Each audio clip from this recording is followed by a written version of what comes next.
નમસ્કાર, આપ જોઈ રહ્યા છો નેશન પ્લસ ન્યૂઝ. હું છું આપની સાથે હેતલ ભગત. છોટાઉદેપુર જિલ્લાના ખેંદા ગામની એક સગર્ભા મહિલાને કાચા રસ્તા પર ઝૂલામાં નાખી મુખ્ય રસ્તા સુધી પહોંચાડવાની ફરજ પડી છે. છોટાઉદેપુર જિલ્લાના નસવાડી તાલુકાના અંતરિયાળ વિસ્તારોમાં વારંવાર સગર્ભા મહિલાઓને હાલાકી ભોગવવાનો વારો આવે છે, પરંતુ વારંવારની ઘટના બાદ પણ તંત્રને જાણે કંઈ પડી હોય તેમ લાગતું નથી. આજે પણ એક મહિલાને મોડી રાત્રિના સમયે સગર્ભા હોસ્પિટલ લઈ જવાની જરૂરિયાત ઊભી થઈ હતી, પરંતુ નસવાડીના ખેંદા ગામના પરિવાર મૂંઝવણમાં મુકાઈ ગયા હતા. 108ને ફોન પણ કરવામાં આવ્યો હતો, પરંતુ ગામ સુધી જવાનો રસ્તો કાચો હોય 108 ગામ સુધી પહોંચી શકી ન હતી.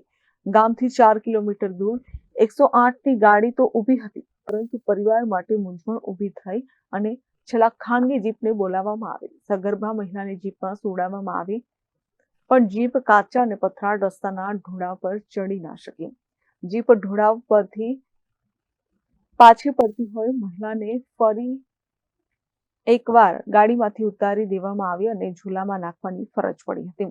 કાચા રસ્તા પર થઈને 4 કિલોમીટર દૂર સુધી ઉભેલી 108ની ગાડી સીધી પહોંચાડવામાં આવી. 108ની ગાડી નસવાડીના સરકારી દવાખાના સુધી પહોંચાડવામાં આવી હતી. નસવાડી તાલુકાનો ડુંગર વિસ્તાર ખેંદા ગામ, જ્યાં આજે એક પ્રસ્તુતાને 3 વાગે રાત્રે દુખાવો ઉપડેલો અને ત્યાં રસ્તાનો અભાવના લીધે તે 108 આવી શકતી નથી. તો સવારે અમે એક પ્રાઇવેટ સાધન કરી 3 કિલોમીટર સુધી 108 આવે ત્યાં સુધી અમે પ્રાઇવેટ સાધન કરીને લઈ ગયેલા, પરંતુ 108 સુધી તો આ સાધન પહોંચ્યું નહીં. ત્યાં રસ્તામાં જ અમારી પ્રાઇવેટ સાધન પર ફસાઈ ગયેલું, એટલે ઝૂલામાંથી ઝૂલો બાંધીને પછી 108માં અમે લઈ ગયેલા 1 કિલોમીટર જેટલું. આ રસ્તા પર અમને વારંવાર તકલીફ આવે છે. અમે આ રસ્તા માટે વારંવાર ઢોલ નગારા વગાડીને પણ અમે વિરોધ કરીએ છીએ, પરંતુ આ સરકાર અમારું કોઈ સાંભળતો નથી. આ રસ્તા પર એક જિલ્લા વિકાસ અધિકારી અને કલેક્ટર પણ આ રસ્તે ફસાયા હતા. આ લોકો અમને એવું વચન આપ્યું કે આ રસ્તો બનાવી આપ્યું, અમારે પર તકલીફ એવું કંઈક વચનો પણ આપ્યા, પરંતુ આ રસ્તો જેવો હતો તેવો ને તેવો છે. અમારે સરકાર પાસે એવું છે કે 18મી સદીમાં જેવો જીવતા હોય એવી અમારી જિંદગી છે, તો અમને આ રસ્તો જરૂર બનાવી આપ્યા આવી અમારી નમ્ર વિનંતી છે.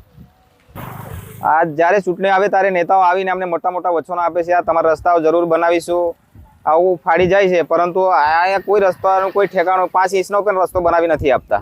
નસવાડી તાલુકામાં એક નહીં અનેક વાર સગર્ભા મહિલાઓને હોસ્પિટલ પહોંચતા ભારે હાલાકી ભોગવવાનો વારો આવે છે. 2024ના વર્ષની ઘટના જો ધ્યાને લેવામાં આવે તો 1 ઓક્ટોબરના રોજ તુરખેડાની એક મહિલા ઝૂલામાં નાખી હોસ્પિટલ લઈ જતા રસ્તામાં મોત થયું હતું. 20 ઓક્ટોબરના રોજ તુરખેડાની મહિલાને ઝૂલામાં નાખીને લઈ જવામાં આવી હતી. 21 ઓક્ટોબર નસવાડીના ખેડા ગામની મહિલાને પણ ઝૂલામાં નાખી લઈ જવામાં આવી હતી.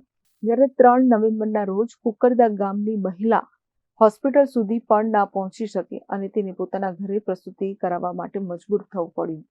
આવા અનેક વાર બનાવો બને છે, તેનું એક જ કારણ છે રોડ રસ્તાઓનો અભાવ. 108 ગામ સુધી કેમ નથી પહોંચી રહી, ત્યારે જિલ્લા આરોગ્ય અધિકારીએ રોડ રસ્તાના અભાવ હોવાનું જણાવ્યું છે. આજની જે ઘટના બની તેને લઈને પણ 108 ગામ સુધી પહોંચી શકી નહીં.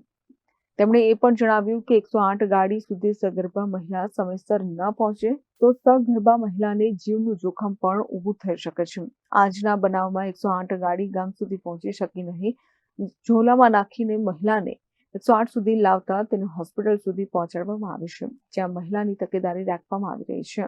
આજે છોટાઉદેપુર જિલ્લામાં 20 તારીખના રોજ મીડિયામાં જે સમાચાર પ્રસિદ્ધ થયા અને વિડીયો વાયરલ થયો એ અનુસંધાને જણાવવાનું કે નસવાડી ખાતે જે સગર્ભાબેન છે રીનાબેન નવસિંહભાઈ ડુંગરાભીલ, જેમની પ્રથમ સુવાડ હતી, એમને સુવાડનો દુખાવો ઉપડતા એમને ગામથી 108 બોલાવીને 108ને કોલ કરેલ હતો અને 108 જે છે એ વડિયા ફળિયા સુધી પહોંચેલ હતી, પણ ત્યારબાદ રસ્તો ખરાબ હોવાના લીધે એમને જોડીમાં લાવેલ હતા અને ત્યાંથી 108ની અંદર એમને શિફ્ટ કરવામાં આવ્યા અને અત્યારે એમને પ્રાથમિક આરોગ્ય કેન્દ્ર દુગ્ધા ખાતે દાખલ કરવામાં આવ્યા છે અને એમની આગળની સારવાર અને પ્રસૂતિ લગતીની સાર સંભાળ હાલમાં ચાલુ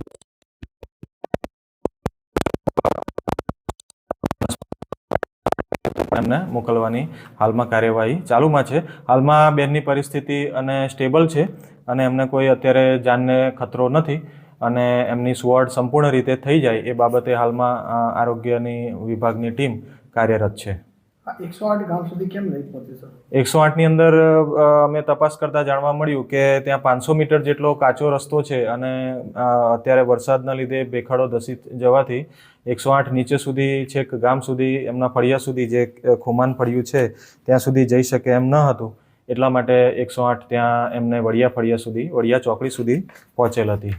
આ બનાવ અગાઉ પણ બનેલો છે તો 108 ત્યાં સુધી પહોંચી રહી તો કોઈક આ મોટે ભાગે જે વસ્તુ જે છે એમાં રસ્તાના જે મેઇન કારણ હોય છે કે ભાઈ રસ્તાની અંદર જઈ શકે એવી 4 વ્હીલર જઈ શકે એવો ચોમાસું કે બારમાસી રસ્તો ન હોવાથી આવી ઘટનાઓ વારંવાર સામે આવતી હોય છે. આરોગ્યની ટીમને સૂચના આપેલી છે કે તમે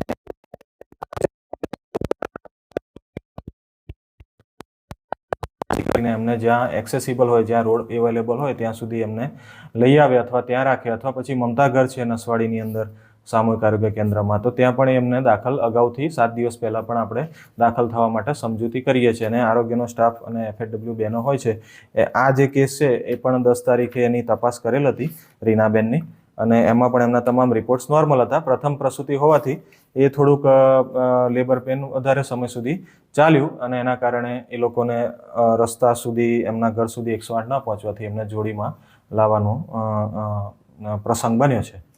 જ્યારે આનો કોઈ પ્રસંગ બને છે ત્યારે કોઈક રોડ સુધી ના આવી શકે તો શું પરિસ્થિતિ સર્જાય સર? આમાં ઘણીવાર એવું થતું હોય છે કે જો સમયસર આપણે પ્રસૂતા હોય અથવા કોઈ પણ એવા ઇમરજન્સી કેસ હોય, જો સમયસર આપણે એને આરોગ્ય કેન્દ્ર સુધી અથવા હોસ્પિટલ સુધી ના પહોંચાડીએ તો એના જાનને પણ અને એના આવનારા પ્રસૂતિના કેસમાં એના બાળકને પણ